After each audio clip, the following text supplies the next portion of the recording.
Oh boy, this backdrop is I'm extremely washed out. Hi guys. Who do we have waiting here? I see a couple of people and a thumbs up. Look at you responsible YouTubers.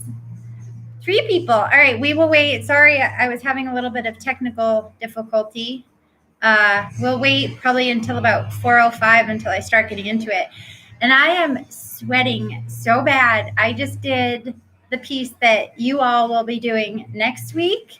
And it is, it's death by barbell. I'm still sweating from it. So I'm excited for you guys to give it a try. I'm supposed to sit still too, and that's really hard. So we'll wait until say hi, who's here? There's 4 people. Woohoo! Who all is watching? And if you have specific questions that you want to cover, so I'm going to talk. Hi, Laura. You're amazing. You're like the most supportive person ever. Thank you for being here. You'll just chime in with all the good stuff. Hello, Robin. Hello. And look at you doing the thumbs up. All right, we'll get started at 4:05. So what I'm going to cover today is a couple like essential components of our nutrition. Woo! 6 people. It's a party. So we're going to cover how to coordinate our nutrition around our training. Hi, Denise. Hi, Dee. You go by Dee. And then we'll also talk about a little bit about how, if you want to make body composition changes, how to make that happen. So we switched to YouTube Live so that we can take this recording and share it to in an email later for everybody. And it's also much easier to see the comments on the side. So if you all have questions that you specifically want covered, pop those into the sidebar, into the chat, and I will make sure I address them. All right. I said 4:05, so we will get started. So we will do this once a month. As our group grows, we are going to get more and more women who are asking about nutrition. And we will cover a whole bunch of stuff. I'm going to try to keep this to 30 minutes. And then, if you know where I am. So if you all have questions, hopefully you know by now that I will bend over backwards for my athletes. So I will help you in any way I can. So the first thing is at this point, hopefully everyone watching this has downloaded the Precision Nutrition PDF that we send all of our athletes to reference for intake. Now, you don't have to use the macros that it gives you, but it's going to give you a gauge of how to eat for your specific goals. And I always encourage our athletes to do either say hi, Rod. You can say hi. Roderick's here. Don't trip on the cord. So I always encourage you all to do the athletic performance or body composition. I don't care for weight loss specifically because it often puts you at too low a calories. So I want you, the body composition change will create a small caloric deficit to allow you to lose body fat while gaining muscle. And the athletic performance will put you at maintenance so that you can get enough to literally fuel your performance. And I love it because it puts you at a realistic caloric intake. So it's going to put most women at between 23 and 25, 26, even 3,000 calories a day, which, believe it or not, is what you should be eating. Now, we will touch on that real quick. So when you come into this and you go to pn.com, precisionnutrition.com, and you put your information in, I've had a few women that have gone, oh my God, you want me to eat how much? And I completely get that. We are coming from a world where they tell us that we need to starve ourselves and be skinny and go walk and lift 2-pound dumbbells. And now all of a sudden we're doing CrossFit. And I'm telling you to eat 25, 26, 2,700 calories. And your first instinct is going to be like, I'm going to get fat. I will not let you get fat All of my nutrition clients will attest to the fact that I will not let you get fat. You will gain muscle, but I'm not going to let you gain body fat. I'm going to help you dial in your intake specific to how you want to feel.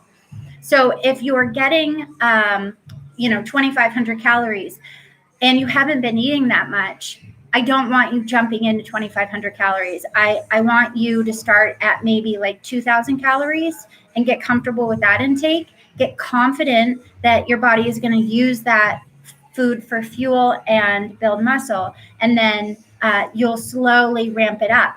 And nothing happens instantaneously. You're not going to go and eat 2,500 calories one day and then all of a sudden, balloon up to 300 pounds. Rolo's watching in the other in the regular gym. So if you have questions about that specifically, again, you're welcome to reach out to me. But yes, we need to have you at a realistic nutrition intake. And it's also, I had a woman the other day ask me about creating a caloric deficit because she wanted to lose weight. If you're coming to me and you're eating 1,200 calories, I don't have any wiggle room to help you lose weight, right? So we get you up to maintenance, we get you eating a realistic amount. And then when we want to make body composition changes, we have some wiggle room to make those changes. So that's massive. Most of you, like I said, you're the level M athletes, maybe you're going to get 2,000 calories a day, maybe 2,100 calories, but most of my girls are going to be at 2,000 plus minimum. Okay. So which will lead us into our next part. I know that the eating around training can be the most confusing thing. And it's also the thing I think I get asked the most, if not the second most. How do you coordinate your food around your training? Now, without going too far down the rabbit hole of understanding different macros. So our sport, I can't say the C word because we're not affiliated yet, but our functional fitness sport is carbohydrate dependent. That means that when I go out, the workout that I just finished, when I bust through that, my body is using primarily carbs as fuel, which means that I need to give it carbohydrates before I start training. And our body has a really cool way of taking carbohydrates and storing them as a fuel source called glycogen. So if I put carbs in my body and I eat some before I train and then I eat some like either the night before or earlier that day, I now have two forms of carbs available. I have the ones in my bloodstream and I have the ones that are stored as glycogen in my muscles and my liver. So this is super cool for you to help you crush your fitness. Now, if you are someone who trains early in the morning, I know Robin, you mentioned it earlier, you brought it up. When you had to get up super early, how do you eat? So you're going to want to eat something that is, I'll tell you in just a second. So that's awesome. Robin is doing dextrose. So if you all are training at 5:30, 6 o'clock, 7 a.m., right? You don't necessarily want to be getting up at 4 a.m. to get in a meal. And a lot of times our digestive systems aren't really ready to eat. Like I have 4 waffles before I train. At 4 a.m., I'm not eating 4 waffles. So what I want you to do is figure out an easily digested carb source that's comfortable for you to eat. Now that can be something like a glass of orange juice or hi, Alicia. Robin was pointing out dextrose. So they sell, it's called dextrose powder essentially, and you can mix it in with your protein shake. You can have a banana. You can have Gatorade. So you want to drink something or eat something that is light, that's got at least 25 to 30 grams of carbohydrates. And then if you're going to if you get to train a little bit later in the day, say like you get to train at 10 a.m., then you can have a nice breakfast. And then we're shooting for 40 to 60 grams. And it's rough. You get to play around with it. Yes, Amy, that's awesome. Yep, oatmeal and coffee, it's perfect. Now, oatmeal tends to be, so we have this thing called the glycemic index, and it refers to how quickly a carbohydrate is digested. So low glycemic index foods are things that are very big, like whole foods. So we're talking brown rice, potatoes, oatmeal. Those are going to be on this end, the low glycemic index end. And then our fruit juice, our candy, our dextrose are going to be high glycemic index, and those are going to be on the upper end. These guys, it's really cool. Carbohydrates start to digest in our mouth. So your high glycemic index carbs, you could start to have your dextrose drink and your body instantaneously begins to digest it. So that means I could have, my dextrose 10 minutes before I train, and that's going to be available very quickly versus like if I eat my oatmeal. So oatmeal has fiber, which is part of the reason it's called low glycemic. And that's going to take longer for it to digest. My computer wants to not charge these days. Sorry. So oatmeal and coffee, fantastic. And it's nutrition is more an art than a science. That's one of my favorite things about precision nutrition is they talk about that a lot. It's individualized. It's specific to you. I could eat a pizza before I train and most of the times be okay. Some people can't eat anything within 2 hours of fitness, or they feel it in their stomach, right? So everybody's digestive systems are different, and you have to figure out what works for you. The only major rule is you want to get carbs in. If you can't eat before you train, so you train super early in the morning, you can't stomach anything, you don't like fruit juice, then remember that glycogen form I was talking about with carbohydrates? We want to stock up our glycogen the night before. Yes, Robin, that's perfect. Oatmeal and berries, maple syrup, 45 minutes to an hour before, that's perfect. That stocks up immediately, and then dextrose right away, right before training. And now you've given yourself a good 2 hours of fuel to push hard. And the cool thing is, like, women often worry about when I say go up in food and eat more food, and they're like, but I'm going to get fat. No way, man, because you're going to be fueled. And so you're going to be able to crush your fitness. And we have this cool thing about fitness where if you exercise really hard, then the after effect of exercise, your metabolism is up an hour, 2 hours, even sometimes 3 or 4 hours, depending on how much you did after your exercise. So it's a double whammy. If you give yourself the proper fuel before you train, then you get to push super hard. Then your metabolism stays up even a longer after, and you use more fat as fuel post training. Curious. I missed that one. Does it really matter if you're training at 10? No, I still want you, even if you're only training an hour, I still want you being mindful of ensuring that you're getting carbohydrates before you train. And it can be like, just having carbohydrates at lunch, and then you're going to fitness at 2 p.m., or having, a perfect bar and a banana at 3 p.m. because you're going to train at 5. It is true, the longer you train, the more you need to stock up ahead of time. So typically we use about 40 to 60 grams of carbohydrates for every hour we train, which is why I've told you, if you're training more than 60 to 90 minutes, I want you having a mid-training snack. But you can play around with it again and see, if you have a massive lunch, is that going to be enough to fuel you into your training session? I'm missing. Some of this is happening faster than I read and talk. Go figure. I'm talking so fast. Supplement question. How important is it? Ooh, Alicia, I'll touch on that in just a second. All right, so carbohydrates. Again, if you can get some before you train, play around with it. You can even Google glycemic index and start to understand which ones digest fast, which ones digest slow. And then if you can't eat before training, then I want you to eat. I'm going to tell you two things. So I want you to eat a massive carb dinner, so like a cup plus of rice. And then I want you to eat carbs before you go to bed. Can you believe that? And you can even eat cereal, and you can even have fun with it. You can eat like Lucky Charms. I mean, just look at what the ingredients are in them. I don't want you eating like, cancer-causing substances, but you can absolutely have a bowl of cereal and a banana before bed.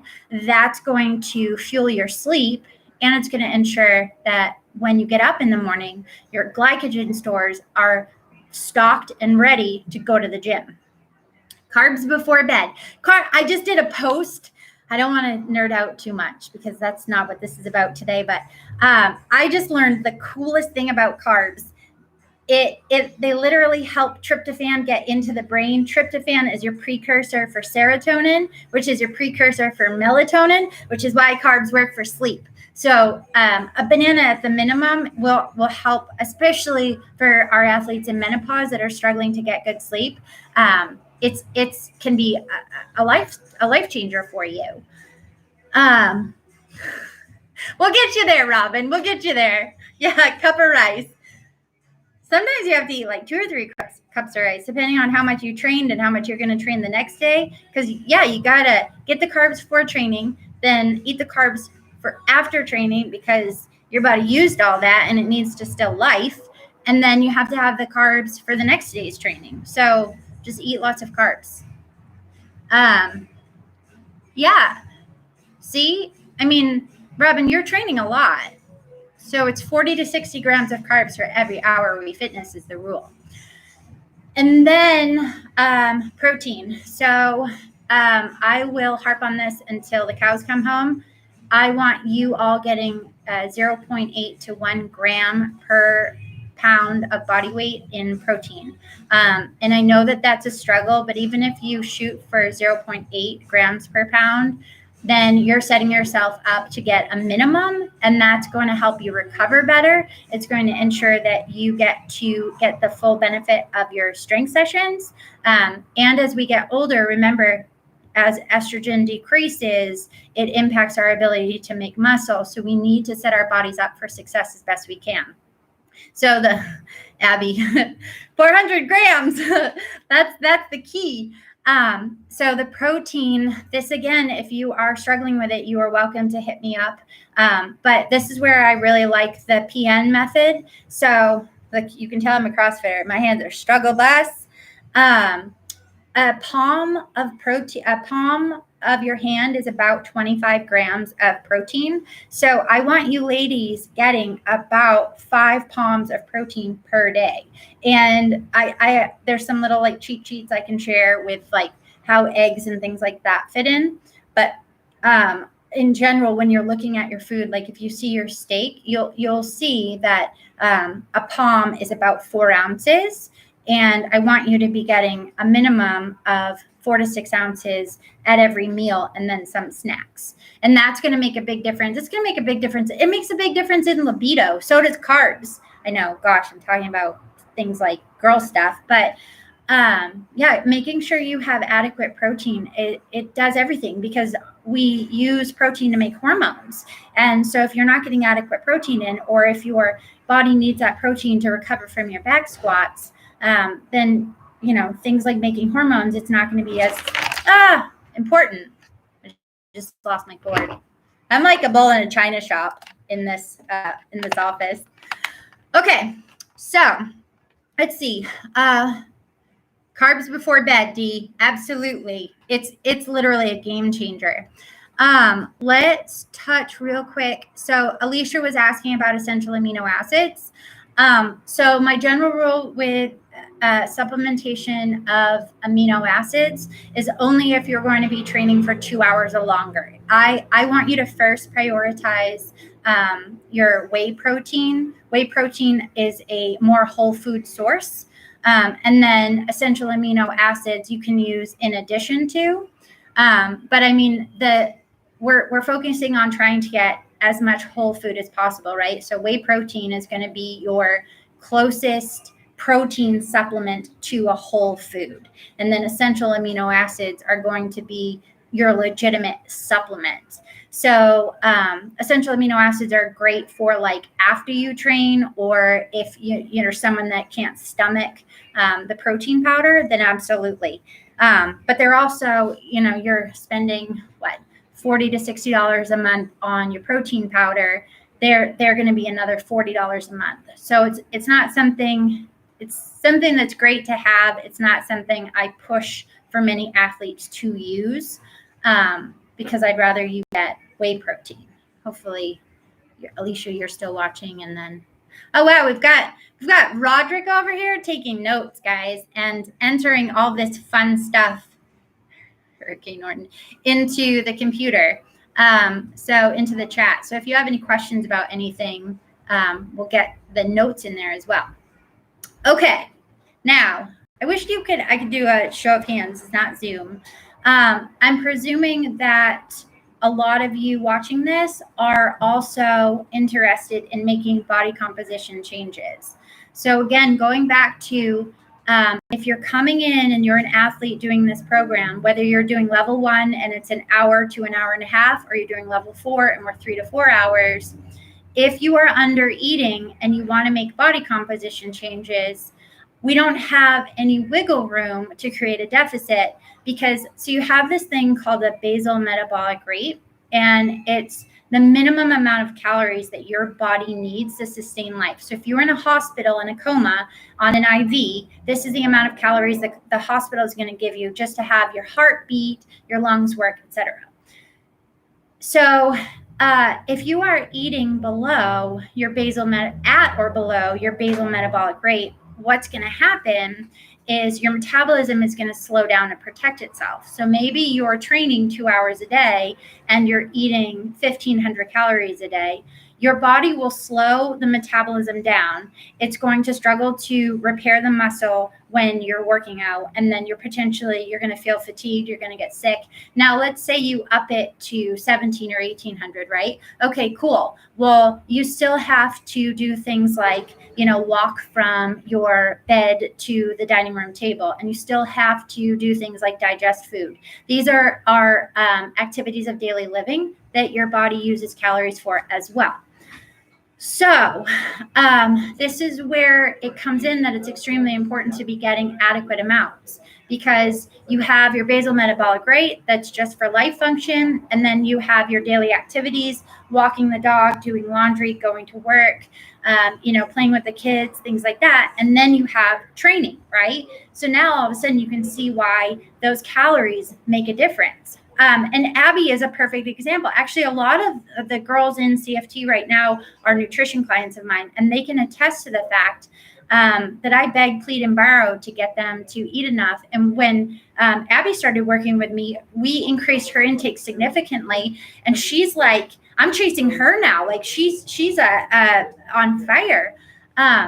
And her body is changing as a result. So this is what happens when first off, you start getting enough food in. You're not going to binge anymore because you're getting adequate amounts. Secondly, your body has the opportunity to build muscle, which boosts your basal metabolism. See, I told you, bull in a china shop. So it's cyclical, okay? We don't have to get you eating 3,000 calories right away, but we need to get you up to a realistic amount. And then when we do that, then you can come to me in 3 months when you're eating 2,300 calories and say, okay, I've been eating consistently. I feel amazing. Now, how do we make little tweaks? And the little tweaks that we make are simple. Because carbs are super important, I want you to first pay attention to what you're doing outside of your training, and can you take your carbohydrates? So let's say you're eating 2,300 calories a day, and we have you up to maybe 300 grams of carbohydrates. I could potentially have you go down to 250 grams, take those carbs and put them more around training. And then all of a sudden we have a wiggle room of 50 grams a day. It's going to be 200 calorie deficit, right? It's small, but that small deficit lends itself to big change over time because you're not binging. you're still feeling amazing. You're still able to gain muscle. You're still able to push hard.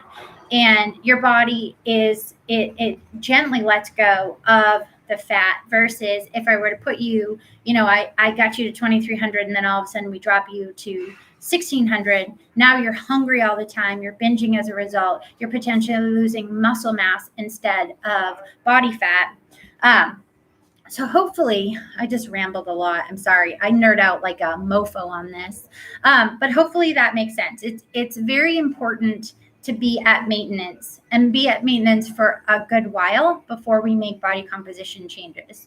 So the takeaways here are carbs. Get your carbs before training.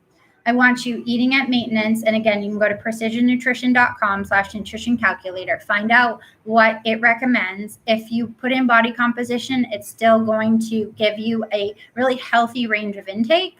If you put athletic performance, it'll put you at a higher level. And then from there, we can tweak it for your needs, your age, your activity level, how you feel. If you start to feel like you're getting fluffy on it, that's a term I like, because you don't get to feel fat, because we don't feel fat. We're none of us are fat necessarily. Maybe we have extra body fat we want to get off, but we can feel fluffy and squishy for sure, especially around our periods. So we'll make changes from there. All right. I think, let's see what questions do you have? Did I cover everything? Robin's crushing her nutrition before training. D, you get to eat carbs before bed.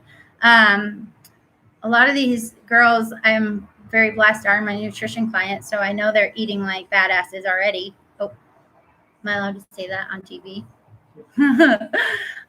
What else who else has any questions? Let's see, we covered essential amino acids.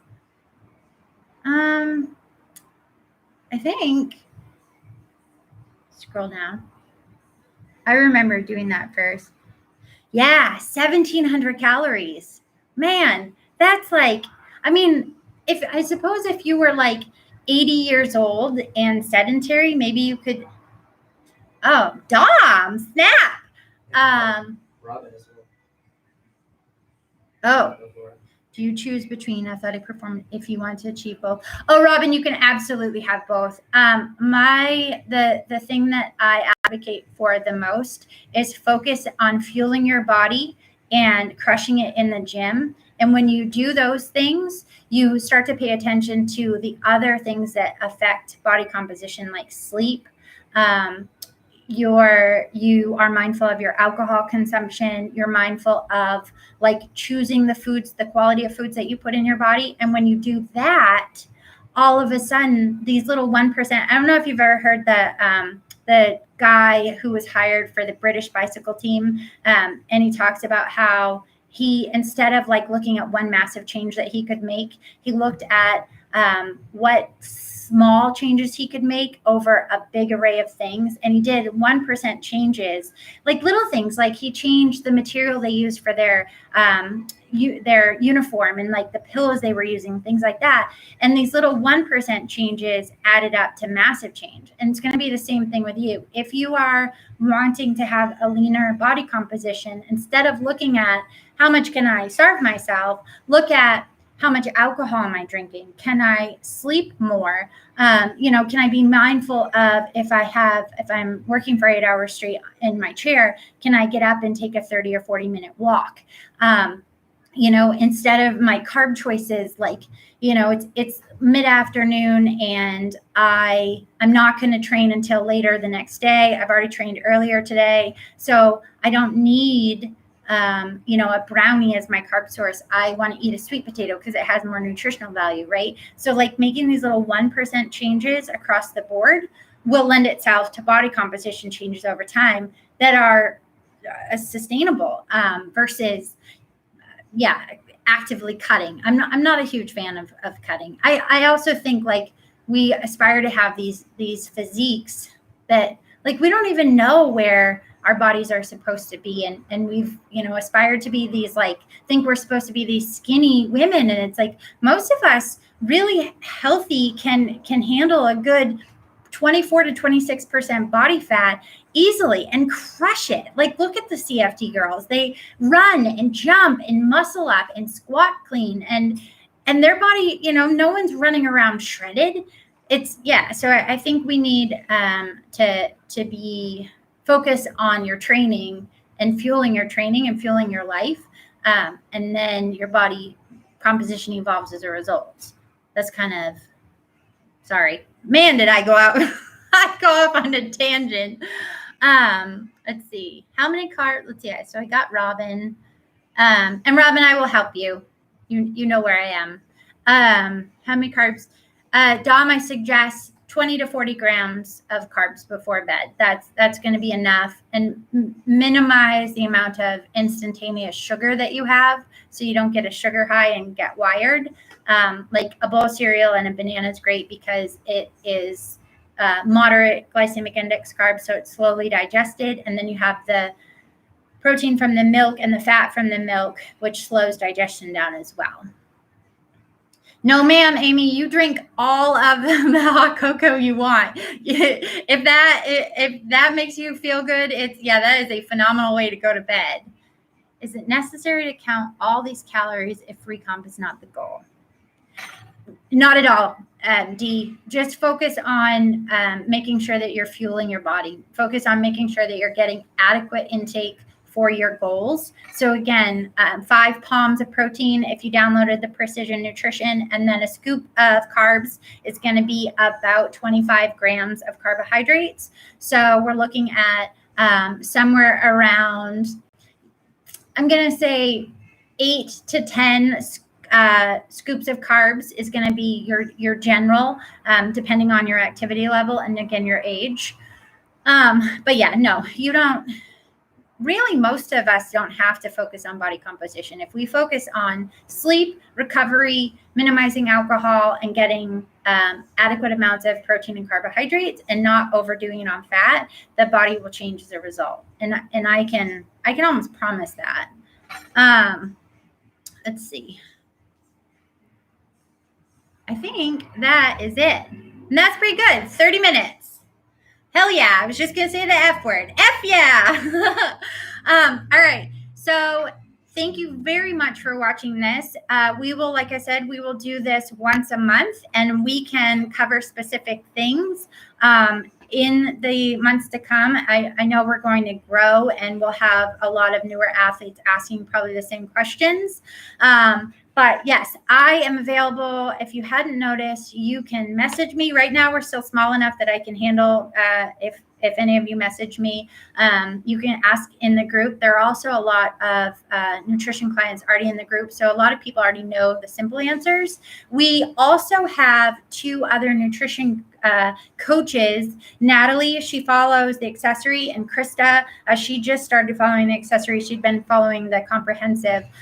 If you are looking to have a nutrition coach, I can't take on any more clients myself, but those 2 women are eagerly awaiting if you want some private coaching. So yeah, hit them up. And yeah, thank you for watching. Thank you for the support and the questions. I am very excited that we are building this. I am so freaking stoked. I was just going to say the F word again, to have this opportunity to work with you all. And yeah, and don't forget to subscribe to our channel. And I'm supposed to say something about the website, competitivefemaletraining.com, but most of you are already CFT athletes. So all right, y'all. I will see you in the Facebook group or at the gym.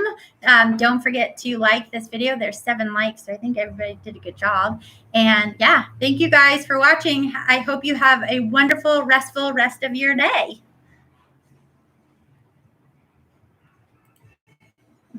Rod says bye too.